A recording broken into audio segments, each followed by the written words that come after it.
I wanted to make a video about JJK for a very long time now, and in light of recent news with Season 3 and the new spin-off manga, I thought this was a perfect opportunity to have a discussion. I want to talk mostly about the overall story of JJK and also GEGE as a writer and creator, and touch on the more controversial side of GEGE's particular writing style. And I find a lot of interesting and unique traits about JJK as a series, about GEGE as a writer, and JJK as a fandom in its entirety. There are a lot of very healthy discussions I think we can have as a community. And if you're worried about spoilers, don't worry, I won't be spoiling anything. I'll just be vaguely gesturing and hinting at this and that. So if you know, then you know type shit, and if you don't want to know it, don't worry, you're not going to know anything that you didn't want to know. I've been a fan of JJK ever since Season 2. I don't think I have to remind you how insanely and psychotically popular JJK became because of Season 2 and after Season 2. Like, when Season 1 of JJK was out, JJK was decently popular, but it didn't have anything special going for it. It was still your average typical shonen with its own formulaic and repetitive storytelling. Like, JJK Season 1 was not very unique. It was average at best. Season 2 now rolls up with a whole new style of direction, with a whole new innovative team of animators, and they crack this shit up to 11. I cannot begin to explain to you the level of hype that came with Season 2 of JJK. This show went from being an average shonen series from Season 1 to becoming a global phenomena in Season 2. I'm not joking when I'm saying global phenomena. Everybody was talking about JJK Season 2. The directing, the animation, the storyboarding, all of that is so of high quality that even people that never heard about JJK, people who were not even anime fans, like me included, this shit was so insanely good, people came because of the animation. 80% of that sudden rise to popularity was because of MAPPA's new animation direction. If MAPPA made Season 2 the same way they made Season 1, it would not be even 20% of that popularity. It was like a bomb went off in the internet and everybody was talking about JJK. Suddenly, people who were not even anime fans, like they play fucking video games or watch movies instead of anime, suddenly caught wind of this shit and they kept watching it. They were posting, they were talking about it, they were making fan arts and shit. The idea of this level of explosive popularity is so batshit crazy insane to me. The only thing that I can come up with that is remotely close to it was Attack on Titan Season 4. Because when Season 4 of Attack on Titan came out, everybody was talking about it. It was like if you just use the internet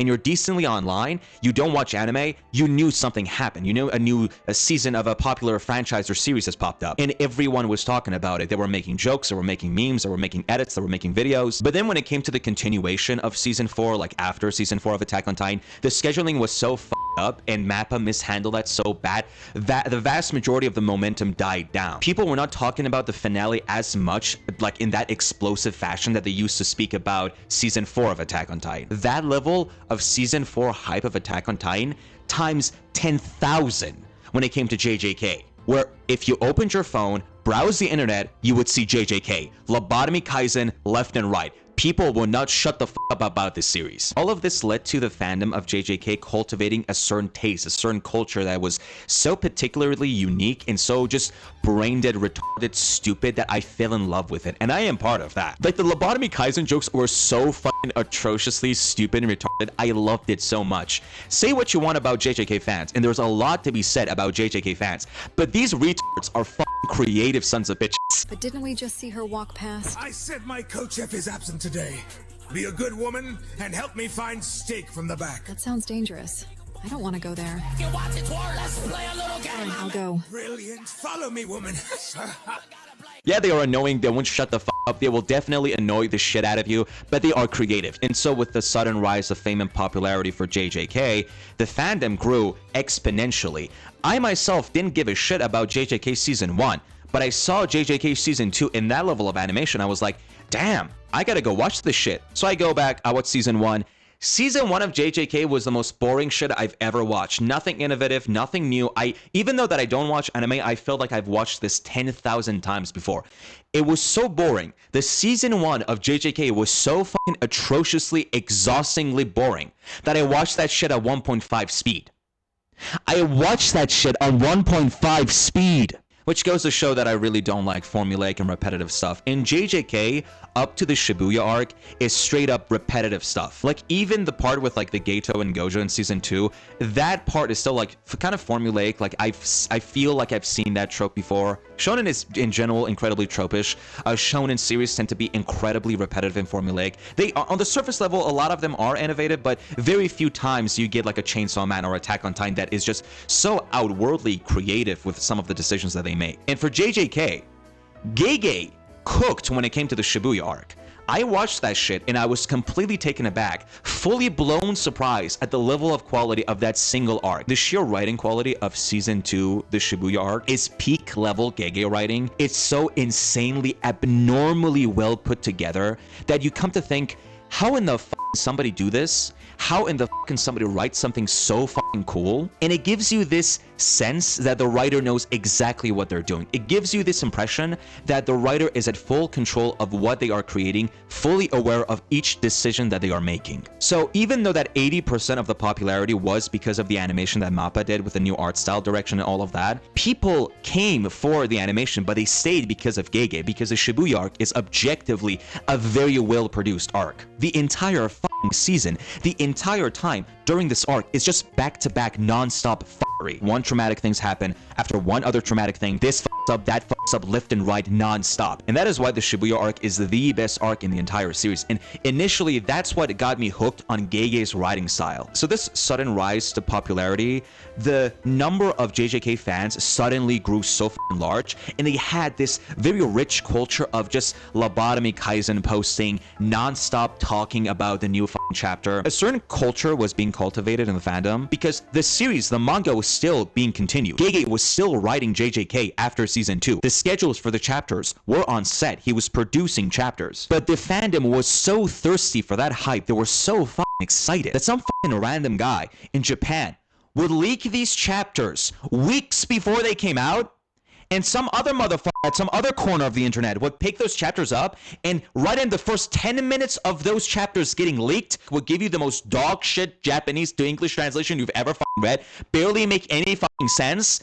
And then in the first 20 minutes of that leak, people would already predict what the next 20 chapters is going to be about. Like, motherfucker, the chapter isn't even officially published yet. You don't even know what the fuck the dialogue is about. And these retards were fucking translating Japanese. These fucking dipshits didn't fucking speak Japanese. But then I fucking loved it because every single time a chapter would get leaked, JJK fans would not shut the fuck up about it. They would go to the internet and spoil everyone. They were so fucking egregiously annoying about this. Other JJK fans who did not catch up with the manga, who wanted to wait for the animation, for the anime to come, like season 3 and all of that, they got so fucking mad and pissy. Like, the entire fandom started like having an infighting that you guys should shut the fuck up, keep the spoilers to yourself. But at that point, the fandom was so fucking large, was so fucking psychotically cool and creative that you didn't even have to be an anime fan to know that the fucking rumbling was happening in a new fucking JJK leak just dropped. Like, you could just be an average person, pay your own fucking business in life, do your own shit, and one day you just open the internet, and then you can feel like a sudden disturbance in the force. Some motherfucker out in Japan leaked the unreleased chapter of JJK, and everybody is talking about it. Like, these, you never even fucking heard about this story. Like, you heard about it, but you don't even watch it. You're just an average person, and you can feel your spidey senses are tingling that, okay, something just happened. What the fuck is going on? And I loved it because I was one of those fucking assholes. Mind you, I did not spoil it for anyone else, but JJK season 2, you have to understand, it was so fucking hype. My best friend, I don't even watch, I'm not an anime fan. I am very much in tune with anime culture and like what people discuss about. I don't watch anime. I watched season 2. I was so enraptured by the level of quality of both writing and like fucking animation direction. I dragged my best friend into this shit. I sat him down, forced him to watch season 2 with me. You have any idea what that means? The poor motherfucker got mad at me too. You have to understand how creative and how cool a series has to be for me to like force my best friend who doesn't always have the same interests as me to sit him down and force him to watch it right next to me. Like, I'm holding this poor motherfucker hostage while we're watching every single episode of JJK season 2. I'm sorry, man. I apologize. But you get the hype though, don't you? JJK hype was unlike anything else I have ever seen, and I don't think anything equivalent to it ever existed, or I'm pretty sure in the future, maybe like 10 years, 20 years from now, it probably will exist, but JJK was just, the popularity was undescribable. And then a couple of months after season 2, it got announced that GEGE was planning on finishing the entire series in 10-20 chapters. And so people started asking, okay, so he's gonna like finish the arc in like 10-20 chapters, right? No, he's finishing the entire series. So it's like it's going to be JJK Part 2 then. No, it's the end of the actual series. 10, 20 chapters? 10, 20 chapters. He's going to finish the entire manga in just 10, 20 chapters. Let me like explain to you. At the time that this news came out, we were like in the middle of the entire series. Like it wasn't like we weren't getting the hints that, oh, we're reaching the final destination, we're reaching the final conclusion. A lot of shit was being set up and a lot of shit was still not resolved that we were thinking, okay, this is like, this can be actually true. How the fuck is it gonna wrap this shit up? And so when the final chapters of JJK didn't get published, they got leaked. Like the final, like we didn't have to wait for that shit. I didn't personally have to wait for that shit to come out. Everybody was paying attention to the leaks. And when we saw the ending, it's like the entire internet and the entire fan base wanted to crucify someone. And everybody got so mad because GEGE genuinely, like even like as a person who I'm always like take the writer's side in the sense that I'm very open to letting the writer do whatever they want. It's not like I'm not going to criticize them. It's not like the writer can't do anything wrong, but I'm very open to whatever decisions they end up making because I hate the idea of pleasing the audience. And I'm going to get into GEGE as a writer himself too. There were certain bizarre and weird decisions that GEGE made throughout the last 10 dozen chapters or so that really kind of puts you into perspective on exactly how GEGE himself perceives JJK. And there seems to be a huge disconnect and gap between what the fandom sees JJK as and what GEGE sees JJK as. People were very fucking angry at the ending. Everybody was saying that it was rushed, that a lot of things were kind of left unresolved. And let's be honest, they are correct on very like a lot of fronts. But I think if you just take a moment back to think about GEGE as a writer, a lot of proper context is then provided to you that allows you to kind of understand why probably a lot of things happened the way that they did. Because you had diehard fans of the series suddenly turning against GEGE. Like, GEGE is very infamous in the eyes of the fandom, and I'm gonna get to that why. That's why I actually love him. I think that's his biggest strong suit. I think that's his biggest proper positive quality, is that the fandom really cannot wrap their head around GEGE. I just think that there were certain decisions that he made throughout the last dozen chapters of the series that kind of puts into question his level of understanding of his own work. For anyone who knows GEGE in the slightest like level, like if you ever heard anything about his interviews, if you listen to any kind of GEGE related news, you know that the guy has a very severe case of imposter syndrome. Like you have to understand, JJK went from being this incredibly repetitive, formulaic, unoriginal shonen, and that is my like harsh opinion. I think like the season 1 of JJK all the way until the Shibuya incident are incredibly formulaic, repetitive. There's nothing special about it. Even the part with Gojo and Geto, I felt like that was something that I've already watched a lot of times. It did not move me personally. JJK goes from being this average shonen series to a sudden rise and writing quality in Shibuya incident that it took me by surprise, because I tell you, I was shit bored for season 1. I reached season 2, the Shibuya arc, and I am completely blown away by the level of quality of writing. The sudden rise to popularity was so unbelievable, unparalleled to anything else I myself have personally witnessed. You cannot help to imagine what that does to an average, literal amateur writer. JJK is GEGE's first ever project, and it blew up like this. And now here's the thing. It's not rare for a mangaka's first ever project to explode like this. In fact, it's pretty fucking common. Like, it's very common for writers to pop off and rise to popularity with their first project. They don't even make anything else after that. They just make their first project, it takes off, it becomes mega popular, and they never make any other projects or any other artwork or anything else ever in their life. They just have that one single work. So it is pretty common, but I feel like there is something special about JJK and GEGE himself. Like, JJK went from being like the top 3 of new gen shonen to becoming the GOAT of the new gen shonen. GEGE went from being this average writer to becoming one of the all-time greats, one of the most interesting and famous mangaka writers. And you have to understand, the idea, a lot of shonen writers are not that popular when it comes to the average audience. The fans of those series know who the writer is. The fans have a relationship with the writer of the series.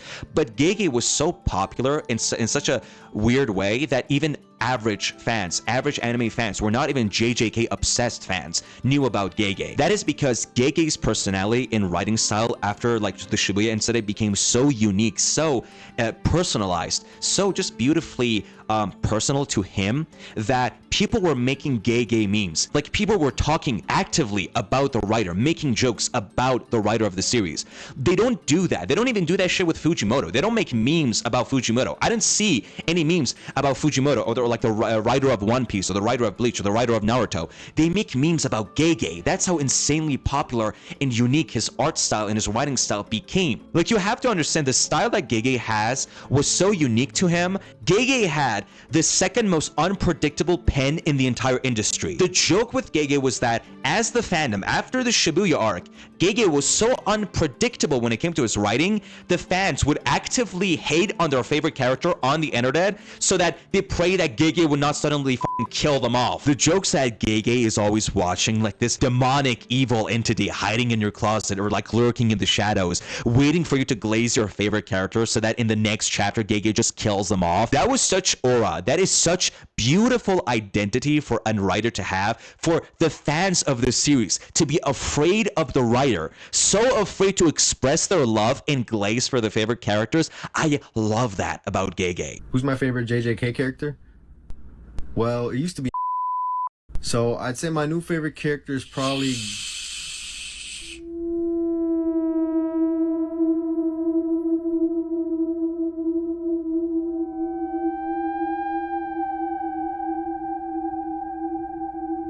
Yo, you good, man? Who's your favorite character, bro?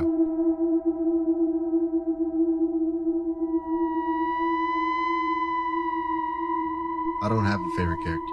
Like Fujimoto, he just does random shit. It's kind of like when it comes to Fujimoto, he's just a random guy like doing random shit. The level of unpredictability is kind of like you don't know what he's gonna do. But for Gege, there's only so many decisions he could make, but then he makes that decision that you didn't even know it was possible. Like, the difference between Fujimoto and Gege is that when it comes to Fujimoto, you can't make expectations. You can't make predictions because there is no internal logic to his storytelling. Anything could happen at any time. The fans don't know what the fuck to expect. But what makes Gege so fucking interesting and dangerous is that you can make predictions, you can have expectations, but then he just comes out of the gate, surprises you, plunges his fucking pin up your ass, and then you go, how in the fuck? I didn't even know that shit was fucking possible. I didn't even think of that. Like, the idea that the fans of a series hate a decision that the writer of that series, that is incredibly common. Like, every series have those fans that are completely at discontent with the decision that the writer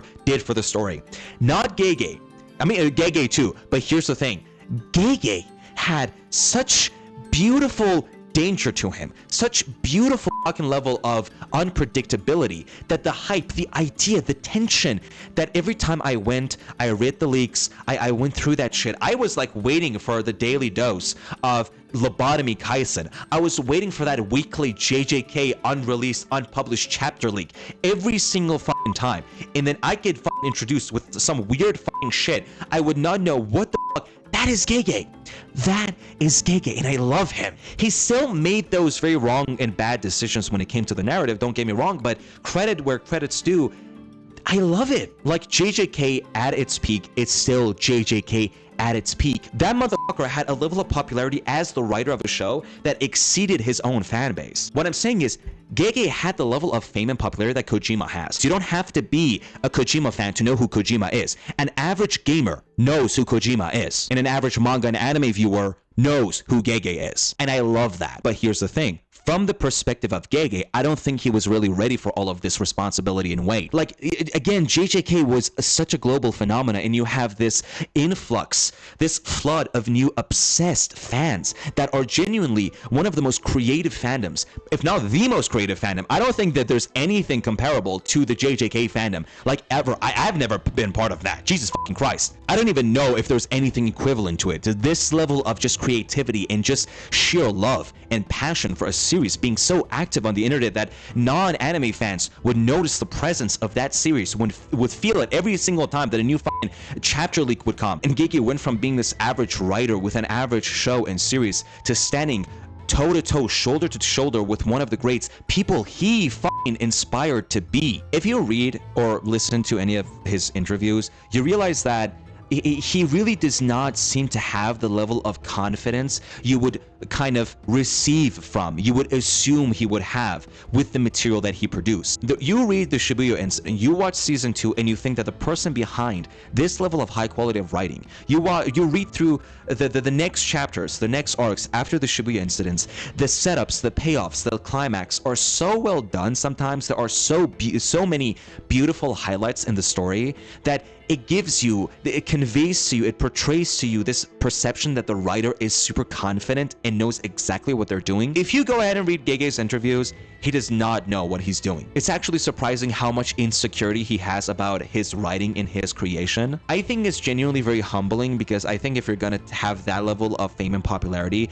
you need to be a little bit more confident, like in order to combat the level of fan backlash, because you have obsessive fans, you have a very robust fandom, and if you do not have the creative ego and the power to fight back against those backlashes and really trust in your own writing process, it is going to be incredibly hard on your mentality, on your psychology, on your soul, on your heart, and you can definitely feel that throughout the last end, in the last finishing end of JJK. You can really see all of that pressure and all of that weight really mounting on top of each other and really pressuring Gege. Like he's actually actively struggling with multiple things. Like this guy genuinely has imposter syndrome. He doesn't know what he's doing. He has some ideas, but that level of frustration, that level of fear and pressure, a lot of times led to him making some bizarre decisions when it came to the narrative that even as a person who is incredibly open, and I always take the side of the writer the vast majority of times, I could feel it. That I told myself, does Gege actually know what he's doing here? Like, is he aware of the implications behind his decision?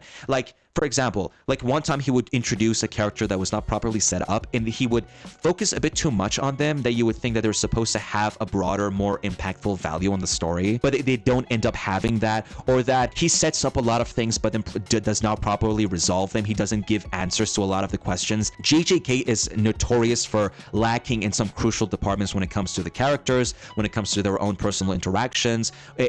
People often say that it's way too action oriented, even though that I think that I can argue that JJK's more action heavy-sidedness is kind of its entire identity too. I don't think that it necessarily has to be like the other ones, that has to be so story driven, even though that I love and I prioritize story over action a lot of times. I think that is very special to JJK. It doesn't have to do that, but even I can understand that JJK was genuinely lacking in some very crucial departments, that it could have otherwise used some more exploration when it came to the characters, some more exploration if it done to the world building and the entire story overall in general. And a lot of just these weird, bizarre plot lines and weird decisions that Gege made, I think of it as Gege really was trying his best. He is actually an amateur. Like when you think about it, the way JJK suddenly rose to popularity, vast majority of shonen take a very long time for them to build up an audience and rise to the same level of popularity. Like Naruto did not just suddenly receive an influx of fans and become a global phenomenon. Naruto, Bleach, One Piece even, like it took a while for these fandoms to grow and make an identity, but because of JJK, the existence of TikTok, the existence of a culture of making short edits, of like all this influx of hype, aura, so on and so forth. Not to mention that JJK is genuinely like allows for a lot of creative freedom with all, you know, people would make those Toy Story of Buzz Lightyear doing the domain expansion. What was it? To Infinite Beyond or whatever? Or like Woody would do domain expansion with their snakes in my boots type shit. Like it's genuinely very creative. And I think for Gege, it was just a little bit of unfortunate events that it suddenly rose into fame, and Gege really did not have that many people to speak with to kind of suggest what kind of approach he has to have towards the series. And I really don't think, I prefer to kind of accept whatever decisions the writer ends up making with her story. I don't want to say this is how you should do it. I think that a lot of the damage that was done to the ending, a lot of the hate that the finale received, was a lot of it because the way that the fans experienced that finale. Because it was through leaks. Like the chapters did not even officially got published. Like the fandom was in a desperate rush to spoil themselves, to know exactly what was going to happen in the next chapter. You have to understand that the way that you experience something is so crucial to how you remember it and how you judge it. It's not comparable.